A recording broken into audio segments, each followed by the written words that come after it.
Hello friends, आप सभी का यूपीएससी पीसीएस एस्पिरेंट चैनल में स्वागत है। इस वीडियो में हम देखेंगे दृष्टि आईएएस की प्रीलियम टेस्ट सीरीज 2023 की टेस्ट नंबर 7। ठीक है, ये हम लोग टेस्ट नंबर 7 देखेंगे। टेस्ट नंबर 7 की पार्ट 1 हम देख चुके हैं, क्वेश्चन नंबर 1 से 20 तक। ये हम क्वेश्चन नंबर देखेंगे हम लोग 21 से। तो चलिए स्टार्ट करते हैं। उससे पहले अगर यदि आप न्यू हैं तो इस चैनल को सब्सक्राइब कर दीजिएगा और अपने दोस्तों एवं भाई बहनों में भी शेयर कर दीजिएगा। ठीक है, चलिए हम लोग स्टार्ट करते हैं बिना देरी किए हुए। तो ये रहा हम लोग का 19 देख चुके हैं, 20 भी देख लिए हम लोग, 21 देखना है। ठीक है, निम्नलिखित में से कौन सा हमारे संविधान की दूसरी अनुसूची और तीसरी अनुसूची दोनों के अंतर्गत नहीं आता है? दूसरी अनुसूची और तीसरी अनुसूची के अंतर्गत कौन सा नहीं आता है? सर्वोच्च न्यायालय के न्यायाधीश, ये देख लीजिए, ये क्या है हम लोग का दूसरी अनुसूची के अंतर्गत जितने भी राष्ट्रपति, प्रधानमंत्री, ये लोग का जो है वेतन भत्ते से रिलेटेड है, इसलिए दूसरी अनुसूची। ठीक है, और तीसरी अनुसूची में ये सब है। सर्वोच्च न्यायालय की न्यायाधीश, उच्च न्यायालयों के न्यायाधीश, भारत के नियंत्रक एवं महालेखी परीक्षक, ये सभी है। ठीक है, लोकसभा के स्पीकर और डिप्टी स्पीकर, लोकसभा के स्पीकर और डिप्टी स्पीकर, ये जो है ये क्या है हम लोग का दूसरी अनुसूची और तीसरी अनुसूची में इसका जिक्र नहीं किया गया है, लोकसभा के स्पीकर और डिप्टी स्पीकर की। इसलिए इसका जो सही आंसर हो जाएगा वो क्या हो जाएगा हम लोग का डी। ठीक है, इसकी व्याख्या थोड़ी सी अच्छे से पहचान में नहीं आएगा यहाँ पे। ठीक है, तो ये क्या किया, व्याख्या भी आप लोग पीडीएफ में देख लीजिएगा। पीडीएफ से इसकी व्याख्या मैं नहीं पढ़ रहा हूँ। ठीक है, पीडीएफ आप लोगों को प्रोवाइड कराया जाएगा टेलीग्राम में। टेलीग्राम किसी को दिक्कत होता है तो आप लोग क्या कीजिएगा, वीडियो के डिस्क्रिप्शन में जाइएगा, कुछ वीडियो का लिंक रहेगा टेस्ट सीरीज का, उसके नीचे जाइएगा, 3-4 वीडियो के नीचे आपको टेलीग्राम की लिंक मिलेगा, तो वहाँ से आप टेलीग्राम ज्वाइन कर लीजिएगा और ये सब आप लोगों को पीडीएफ टेलीग्राम में मिल जाएगा। तो हम लोग आगे बढ़ते हैं। 22 नंबर, भारत के जैव अर्थव्यवस्था रिपोर्ट 2022 हाल ही में निम्नलिखित में से किस संगठन द्वारा जारी किया गया? तो भारत के जो जैव अर्थव्यवस्था रिपोर्ट 2022 जो किस संगठन द्वारा जारी किया गया उसके बारे में बताना है। तो ये कौन सा संगठन जारी किया? जैव प्रौद्योगिकी उद्योग अनुसंधान सहायता परिषद। ठीक है, तो भारत की जो जैव अर्थव्यवस्था रिपोर्ट 2022 जो हाल ही में जारी हुआ, हाल फिलहाल में, वो कौन जारी किया? जैव प्रौद्योगिकी उद्योग अनुसंधान सहायता परिषद। ठीक है, BIRAC, तो इन्होंने इसकी जारी किया। तो इस प्रकार कथन ए इसका सही हो गया। ये व्याख्या आप लोग देख लीजिएगा पूरी पीडीएफ से। 23 देखते हैं हम लोग। तो 23 क्या है, निम्नलिखित में से कौन सी योजना लघु बचत योजना का हिस्सा नहीं है? कौन सा जो है लघु बचत योजना का हिस्सा नहीं है? राष्ट्रीय बचत प्रमाण पत्र, राष्ट्रीय बचत प्रमाण पत्र ये लघु बचत योजना का हिस्सा है। किसान विकास पत्र ये भी लघु बचत योजना का हिस्सा है। लोक भविष्य निधि PPF ये भी क्या है, लघु बचत योजना का हिस्सा है। तो ये क्या है, तीनों के तीनों क्या है, लघु बचत योजना का हिस्सा है। तो पूछा गया कौन सा हिस्सा नहीं है, तो यहाँ पे उपरोक्त में से कोई नहीं होगा, क्योंकि तीनों हिस्सा है, इसलिए डी नंबर इसका सही आंसर हो जाएगा। ठीक है, ये कितना रहा हम लोग का 23। तो यहाँ से आप लोग देख लीजिएगा पीडीएफ ही सबका। ठीक है, ये सारा जो है आप लोग देख लीजिएगा।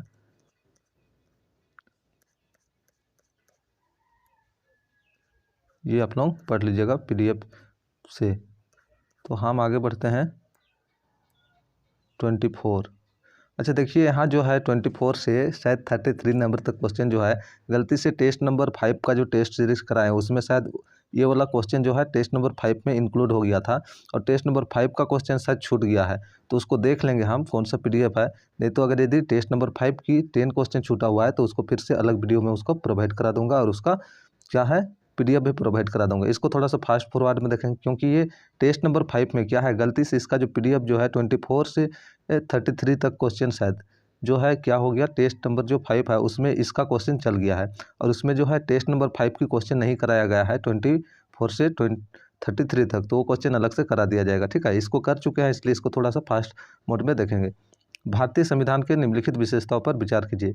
भारतीय विशेषताओं के संविधान में, ठीक है, तो एकल नागरिकता, ठीक है, भारत का जो है एकल नागरिकता है। संविधान की सर्वोच्चता ये भी है, संविधान की कठोरता ये भी है, स्वतंत्र न्यायपालिका ये भी है, एक सदनीय विधायिका नहीं है, 2 सदनीय विधायिका है। उपयुक्त विशेषताओं में से कौन सी भारतीय राज्य व्यवस्था की संघीय विशेषता है? यहाँ पे लेकिन बोल रहे हैं संघीय विशेषता, एकल नागरिकता। ठीक है, एकल नागरिकता तो संघीय विशेषता का नहीं है, इसलिए ये नहीं होगा। संविधान की सर्वोच्चता ये होगा, संविधान की कठोरता ये भी होगा, स्वतंत्र न्यायपालिका ये भी होगा। तो यहाँ पे क्या हो रहा है 2 3 4, 2 3 4 इसका यानी कि सी नंबर सही होगा। ये हम लोग पहले व्याख्या देख चुके हैं, ठीक है। टेस्ट नंबर 5 की वीडियो देख लीजिएगा। यहाँ पे देख लीजिए, उसमें जो कुछ लोग कमेंट कर रहे थे कि एकल नागरिकता भी है। एकल नागरिकता भी भारत के संविधान में है, लेकिन ये क्या है, संघीय व्यवस्था बोल रहा है, तो संघीय व्यवस्था के दृष्टिकोण से ये नहीं होगा। तो इस प्रकार इसका जो सही आंसर हो गया वो हम लोग का क्या हो गया, सी नंबर। आगे देखते हैं 25। इसकी व्याख्या टेस्ट नंबर 5 आप लोग देख लीजिएगा या फिर PDF देख लीजिएगा, ठीक है। तो ये इसका जो टेस्ट नंबर 5 की जो क्वेश्चन नहीं कराया गया है वो फिर से करा दूंगा, ठीक है, और उसका PDF भी अवेलेबल करा दूंगा। आगे देखते हैं 25। वित्तीय सेवा संस्थान ब्यूरो ने निम्नलिखित में से किसका स्थान लिया। वित्तीय सेवा संस्थान ब्यूरो FSIB किसका स्थान लिया, तो ये ठीक है किसका स्थान लिया, बैंक बोर्ड ब्यूरो का स्थान लिया, बैंक बोर्ड ब्यूरो के, ठीक है। जो वाला वीडियो नहीं देखे वो क्या कीजिएगा, PDF से पढ़ लीजिएगा या तो जाके देख लीजिएगा, डिस्क्रिप्शन में उसका लिंक रहेगा, या तो प्लेलिस्ट जो बना हुआ है दृष्टि IAS टेस्ट सीरीज, ठीक है, प्रीलिम टेस्ट सीरीज 2023, इस चैनल की प्लेलिस्ट में जाइएगा और देख लीजिएगा टेस्ट नंबर 5 में ये सब कराया हुआ है, ठीक है। गलती से वहाँ कराया दिया गया था तो उसका क्या होगा, वो वाला फिर अलग से करा दिया जाएगा। आगे देखते हैं, निम्नलिखित में से कौन से मध्य एशियाई देश ताजिकिस्तान के साथ सीमा साझा करते हैं। ताजिकिस्तान के साथ कौन सा सीमा साझा करता है, ठीक है। तो यहाँ पे जो है केवल 2 देश करता है, ठीक है, तुर्कमेनिस्तान, ताजिकिस्तान, किर्गिस्तान, उज्बेकिस्तान। तो उज्बेकिस्तान और ताजिकिस्तान दो क्या करता है, 2 ही साझा शेयर करता है, इसलिए केवल और केवल क्या हो जाएगा, केवल और केवल यहाँ पे 2 देश होगा। और इसकी शायद व्याख्या यहाँ पे देख लीजिएगा, कितना नंबर क्वेश्चन है, 26 ना, 26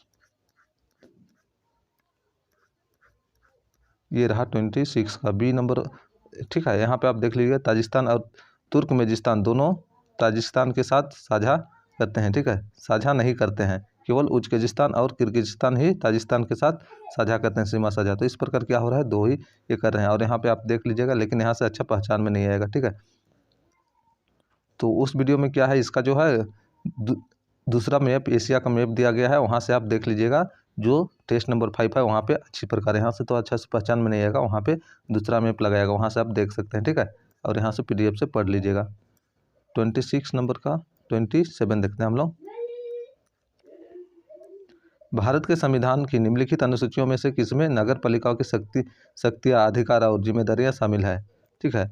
भारत के संविधान में निम्नलिखित अनुसूचियों में से नगर पालिका की शक्ति, ठीक है, तो नगर पालिका की शक्ति किसमें है, 12वीं अनुसूची में, किसमें है, 12वीं अनुसूची में। तो इसकी व्याख्या हम नहीं देख रहे हैं, ठीक है, पहले देख चुके हैं। भारतीय संसदीय शासन प्रणाली के संबंध में निम्नलिखित कथनों में से कौन से सही है। कार्यपालिका न्यायपालिका के प्रति उत्तरदायी होती है। कार्यपालिका न्यायपालिका नहीं, कार्यपालिका न्यायपालिका के प्रति उत्तरदायी नहीं होता। न्यायपालिका कार्यपालिका के प्रति उत्तरदायी होती है, ये भी नहीं। कार्यपालिका विधायिका के प्रति उत्तरदायी होती है, ये सही है। जो भारतीय व्यवस्था उसमें क्या है, कार्यपालिका जो है, कार्यपालिका जैसे DM वगैरह हो गई, जो कार्यपालिका है उसको क्या है, जो विधायिका होते हैं, संसद वगैरह, उसके प्रति क्या होता है, उत्तरदायी होता है, जवाबदेही होता है, इसलिए क्या होगा, ऑप्शन C नंबर इसका सही होगा। D नंबर क्या है, विधायिका कार्यपालिका नहीं, विधायिका क्या है, संसद वगैरह जो है, DM वगैरह के प्रति जवाबदेही नहीं होता, इसलिए ये गलत है, C नंबर इसका सही हो जाएगा। आगे बढ़ते हैं हम 29,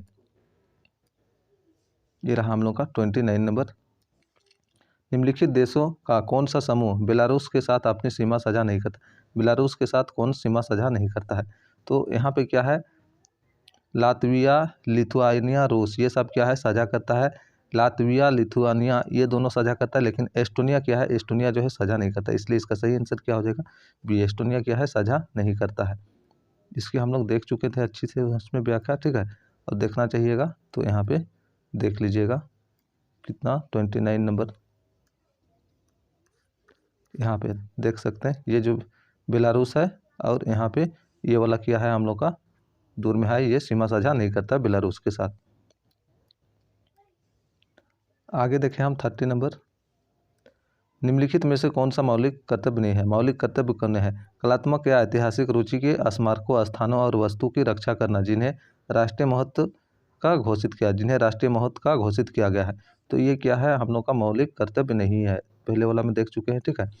सार्वजनिक संपत्ति की रक्षा करना और हिंसा का त्याग करना मौलिक कर्तव्य है। उसी प्रकार वनों, झीलों, नदियों और वन्य जीवों सहित प्राकृतिक पर्यावरण की रक्षा और सुधार, ये भी मौलिक कर्तव्य है। वैज्ञानिक स्वभाव, मानवतावाद, जांच और सुधार की भावना विकसित करना, ये भी क्या है हम लोग का मौलिक कर्तव्य है।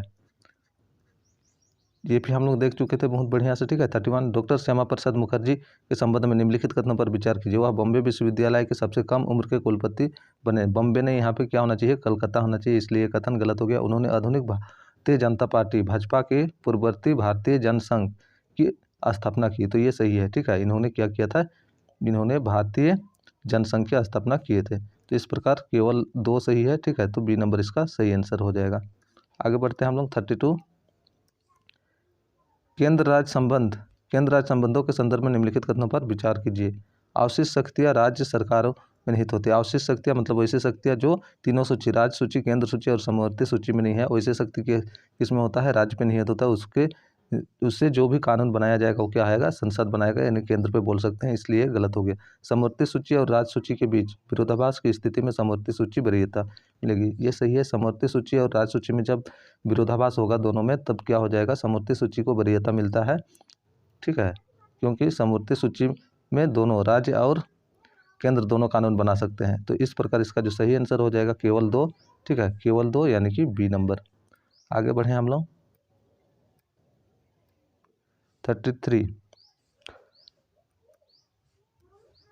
रीट के संदर्भ में निम्नलिखित कथनों पर विचार कीजिए। वर्ष 1950 से पहले केवल कलकत्ता उच्च न्यायालय के पास रीट जारी करने की शक्ति थी। नहीं, केवल कलकत्ता नहीं, कलकत्ता के अलावा बॉम्बे और मद्रास में भी था, इसलिए गलत हो गया। सर्वोच्च न्यायालय न केवल मौलिक अधिकारों के परिवर्तन के लिए बल्कि किसी अन्य उद्देश्य के लिए भी रीट जारी कर सकता है। नहीं, सर्वोच्च न्यायालय केवल मौलिक अधिकार के लिए रीट जारी कर सकता है, लेकिन उच्च न्यायालय जो है मौलिक अधिकार और अन्य अधिकार दोनों के लिए रीट जारी कर सकता है। उच्च न्यायालय दोनों के लिए, लेकिन सर्वोच्च न्यायालय केवल मौलिक अधिकार लिए, इसलिए गलत हो गया। सर्वोच्च न्यायालय भारत के संपूर्ण क्षेत्र में किसी व्यक्ति या सरकार के खिलाफ रीट जारी कर सकता है, ये सही है। सर्वोच्च न्यायालय जो है किसी भी व्यक्ति, ठीक है, या सरकार के खिलाफ क्या है, संपूर्ण भारत में रीट जारी कर सकता है। इस प्रकार कथन 3 सही हो गया, तो केवल और केवल कथन 3 यानी कि ए नंबर इसका सही हो जाएगा। 34, तो हम लोग इतना तक देख चुके हैं। अब 34 से यहाँ पे देखेंगे, ये क्वेश्चन हम लोग नहीं देखे थे, ठीक है, और हम 34 तक आप लोगों को अवेलेबल करा दूंगा, ठीक है। आलूरी सीताराम राजू के संबंध में निम्नलिखित कथनों पर विचार कीजिए। आलूरी सीताराम राजू, ठीक है, ये क्या है, एक सन्यासी थे और एक क्या नेता भी बोल सकते हैं, विद्रोही नेता भी थे। वह मनियम विद्रोह के नेता थे जो गांधी जी के असहयोग आंदोलन के साथ हुआ। एकदम सही है। ये क्या है, ये एक मनियम विद्रोह हुआ था, उसके नेता थे, और ये जो विद्रोह है वो क्या है, गांधी जी के असहयोग आंदोलन के साथ साथ हुआ था, इसलिए ये हम लोग का सही हो गया। 2 नंबर क्या है, वे गांधी जी के खादी के विचार के विरोध में थे और उन्होंने जोर देकर कहा कि भारत को केवल एक बल प्रयोग से ही आज़ाद किया जा सकता है। तो ये कहा था जोर देकर कि भारत को केवल बल प्रयोग से ही आज़ाद किया जा सकता है, लेकिन खादी के विचार से विरोध नहीं थे, खादी का समर्थन थे, ठीक है। इसलिए कथन 2 क्या हो रहा है, गलत हो रहा है। तो इसमें केवल एक कथन, केवल एक सही हो जाएगा। इस प्रकार इसका सही आंसर हो जाएगा ऑप्शन नंबर ए। हाल ही में खबरों में देखा गया पसमंदा, अच्छा, इसकी अगर व्याख्या देखने चाहिएगा, ठीक है, तो यहाँ पे व्याख्या देख लीजिए। जो बोला मैं वही चीज़ लिखा हुआ है, इसलिए इसका नहीं पढ़ रहा हूँ, देख लीजिए। बॉम्बे और मद्रास उच्च न्यायालय पर रिट्स, ये तो आगे देखना है हम लोग को ना।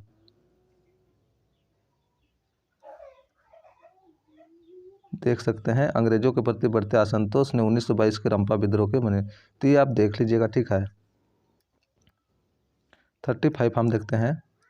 हाल ही में खबरों में देखा गया पसमंदा समुदाय के बारे में बताना है। हाल ही में नामित विशेष रूप से कमजोर जनजाति समूह अनुसूचित जाति के हिंदुओं का एक करीबी संगठन समुदाय जो उत्तर प्रदेश में, अच्छा, पसमंदा का मतलब क्या होता है, पसमंदा मतलब पिछड़ा हुआ, जो पिछड़ा हुआ है, ठीक है, जो कमजोर है, पिछड़ा हुआ, या जिसको हम शूद्र बोलते हैं, ठीक है, पिछड़ापन, ये एक क्या है, लैटिन शब्द से पिछड़ा हुआ है।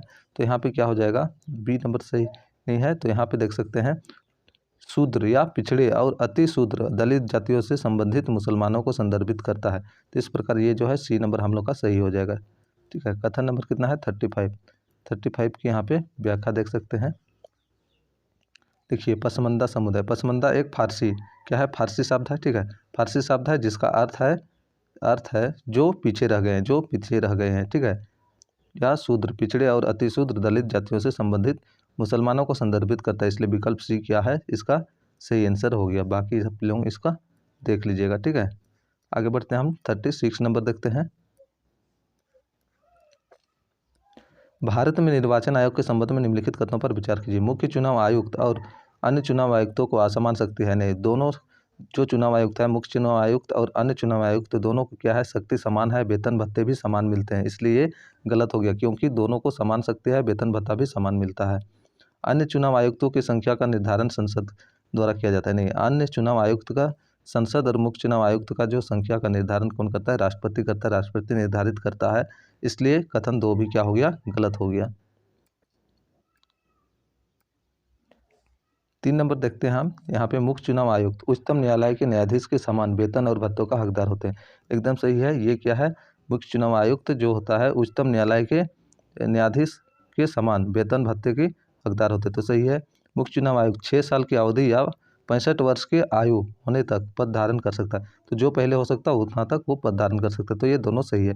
उपयुक्त कथनों में से कौन सा यस है, सही है, तो 3 और 4 सही है, इस प्रकार जो सी नंबर सही हो जाएगा। ठीक है, इसकी व्याख्या आप लोग देख लीजिएगा, यहाँ पे ये देख लीजिए। भारत निर्वाचन आयोग, निर्वाचन आयोग मुख्य चुनाव आयुक्त और अन्य चुनाव आयुक्त जो समय समय पर राष्ट्रपति द्वारा तय किया जाता है, देख लीजिए, इसलिए कथन 2 क्या हो गया, गलत हो गया। आगे हम देखें, यहाँ पे मुख्य चुनाव आयुक्त और अन्य चुनाव आयुक्तों के पास समान अधिकार होते हैं, इसलिए कथन 1 भी क्या हो रहा है, गलत हो रहा है। देख सकते हैं इनके वेतन भत्ते अन्य लाभ उच्चतम न्यायालय के न्यायाधीश के समान होते हैं, इसलिए कथन 3 सही है। 65 साल या 6 साल जो पहले होता है वो होता है, इसलिए कथन 4 भी सही हो गया। नेक्स्ट हम देखते हैं 37। निम्नलिखित में से कौन सा वैश्विक लैंगिक अंतराल सूचक के तहत एक प्रमुख आयाम नहीं है, एक प्रमुख आयाम नहीं है। ठीक है, निम्नलिखित में से कौन सा वैश्विक लैंगिक अंतराल सूचक के तहत एक प्रमुख आयाम नहीं है।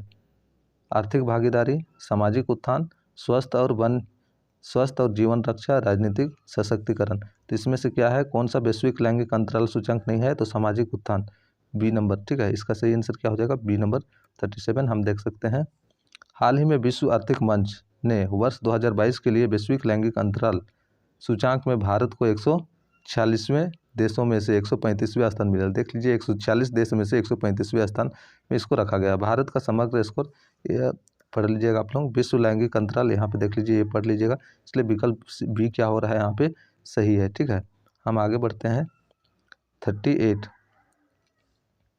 हाल ही में श्रीनगर में किसकी स्मृति में स्टैचू ऑफ पीस का अनावरण किया गया, तो ये स्वामी रामानुजाचार्य, ठीक है, स्वामी रामानुजाचार्य के स्मृति में ये बनाया गया, तो इसका जो सही आंसर हो जाएगा वो क्या हो जाएगा, ए। इसकी व्याख्या यहाँ पे आप लोग पढ़ लीजिएगा। ठीक है, ये रहा, ये आप लोग पढ़ लीजिएगा इसकी व्याख्या पूरी। आगे बढ़ते हैं हम 39 की ओर। मार्शल लॉ के संदर्भ में निम्नलिखित कथनों पर विचार कीजिए। संसद द्वारा बनाए गए क्षतिपूर्ति अधिनियम को किसी भी मौलिक अधिकार के उल्लंघन के आधार पर किसी भी अदालत में चुनौती नहीं दी जा सकती है। तो जो संसद द्वारा बनाए गए क्षतिपूर्ति के अधिनियम को किसी भी मौलिक अधिकार के उल्लंघन के आधार पर किसी भी न्यायालय में, उच्चतम न्यायालय में भी क्या है, चुनौती नहीं दिया जा सकता, ये सही है। ठीक है, संविधान में कहीं भी मार्शल लॉ शब्द का परिभाषित नहीं किया है, ये भी सही है। संविधान में मार्शल लॉ शब्द का जिक्र किया गया नहीं है, इसलिए ये भी सही है। नेक्स्ट देखते हैं, मार्शल लॉ के संचालन के दौरान सैन्य अधिकारियों के सभी आवश्यक कदम उठाने के लिए सामान्य शक्तियों के साथ निहित रहता है, तो ये भी सही है। मार्शल लॉ के समान में क्या होता है, जज सैन्य अधिकारी होते हैं उसको असामान्य शक्ति दे दिया जाता है, तो तीनों के तीनों सही है, इसलिए इसका सही आंसर हो जाएगा डी, 1, 2 और 3। आगे बढ़ते हैं हम लोग, ये हम लोग देखें कितना 39, ये व्याख्या आप लोग देख लीजिएगा 39 तक का। हम आगे बढ़ते हैं 40 नंबर, क्वेश्चन नंबर 40। मानगढ़ पहाड़ी के संदर्भ में निम्नलिखित कथनों पर विचार कीजिए। यह पहाड़ी गुजरात राजस्थान सीमा पर स्थित है, जिसे आदिवासी जलियांवाला के नाम से भी जानते हैं, तो ये सही है। ठीक है, इसे जलियांवाला नाम के से भी जानते हैं। इसका ब्रिटिश सेना के खिलाफ धनका जनजाति के नेतृत्व में विद्रोह के स्थान के रूप में ऐतिहासिक महत्व है। ठीक है, धनका जनजाति नहीं है यहाँ पे, धनका जनजाति इससे संबंधित नहीं है, इसलिए ये क्या हो गया, गलत हो गया। ठीक है, कथन 1 केवल सही, तो केवल और केवल 1, यानी कि ऑप्शन नंबर ए। कितना, ये 40 नंबर, यहाँ पे आप देख सकते हैं 40 नंबर, ये जो है धनका जाति नहीं, कौन सा, भील जनजाति से संबंधित है। ठीक है, कौन सा जनजाति, भील जनजाति, तो आप यहाँ पे देख सकते हैं मानगढ़ पहाड़ी की चोटी को 1500 भील आदिवासियों स्वतंत्रता सेनानियों के सम्मान में राष्ट्रीय स्मारक के रूप में नामित करने की घोषणा की गई। कौन सा? भील आदिवासी के संबंध में, ठीक है। इसलिए कथन 1 गलत हो गया, क्योंकि यहाँ पे नहीं, कथन 2 गलत हो गया। यहाँ धनका जनजाति नहीं, भील आदिवासी के लिए किया गया। 41 देखें, अंगूर की खेती निम्नलिखित में से किस प्रकार की कृषि विशेषता है? अंगूर की कृषि पर्वतीय कृषि, मिश्रित कृषि, भूमध्य सागरीय कृषि, गहन कृषि। तो यहाँ जो अंगूर की खेती है वो क्या है? भूमध्य सागरीय कृषि है। तो इस प्रकार इसका सही आंसर क्या हो जाएगा हम लोग का? C number. व्याख्या इसका देखना चाहें तो देख सकते हैं, 41 देख सकते हैं।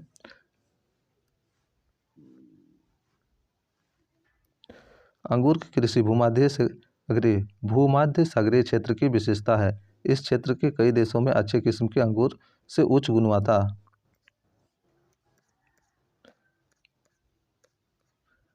ये पढ़ लीजिएगा, ठीक है। उच्च भूमध्य वाली मदिरा का उत्पादन किया जाता है। तो वहाँ पे क्या है? उच्च क्वालिटी वाला मदिरा का उत्पादन किया जाता है अंगूर से। भूमध्य सागरीय कृषि का लाभ यह है कि शीत ऋतु में यह अधिक मूल्यवान फसलें जैसे फल और सब्जी उगाई जाती है। हम लोग 42 देखते हैं अभी। गिरफ्तारी और निषेध के खिलाफ संरक्षण के संदर्भ में निम्नलिखित कथनों पर विचार कीजिए। गिरफ्तारी और निरोध, ठीक है। गिरफ्तारी और निरोध के खिलाफ में संरक्षण के बारे में अनुच्छेद 22 के पहले भाग के तहत विदेशी निर्वासन की गिरफ्तारी नहीं आती है। तो ये सही है, ठीक है। अनुच्छेद 22 के पहले क्या आता है? पहले भाग के तहत विदेशी निर्वासन की गिरफ्तारी नहीं आती है। जब तक कि सलाहकार बोर्ड विस्तारित हिरासत के लिए पर्याप्त कारण की रिपोर्ट ना करे, तब तक किसी भी व्यक्ति की हिरासत को 3 महीने से अधिक नहीं बढ़ाया जा सकता। ये भी सही है, ठीक है। 3 महीने से अधिक नहीं बढ़ाया जा सकता। इस प्रकार इसका दोनों सही है। 42, ठीक है। तो ये देख सकते हैं हम लोग 42। निरोध 2 प्रकार के होते हैं, ठीक है। दंडात्मक और एक निवारक होते हैं। अनुच्छेद 22 का पहला भाग सामान्य कानून के तहत गिरफ्तारी या हिरासत के लिए गए व्यक्ति को निम्नलिखित अधिकार प्रदान करते हैं। देख सकते हैं क्या क्या अधिकार प्राप्त करते हैं, पढ़ लीजिएगा आप लोग। सर्वोच्च न्यायालय ने यह भी फैसला सुनाया कि अनुच्छेद 22 के पहले भाग में गिरफ्तारी और हिरासत में अदालत के आदेशों के तहत गिरफ्तारी, सिविल गिरफ्तारी, आयकर का भुगतान करने में विफल के लिए गिरफ्तारी और एक विदेशी का निर्वासन शामिल नहीं है, ठीक है। इसलिए कथन 1 क्या हो गया हम लोग का? सही हो गया।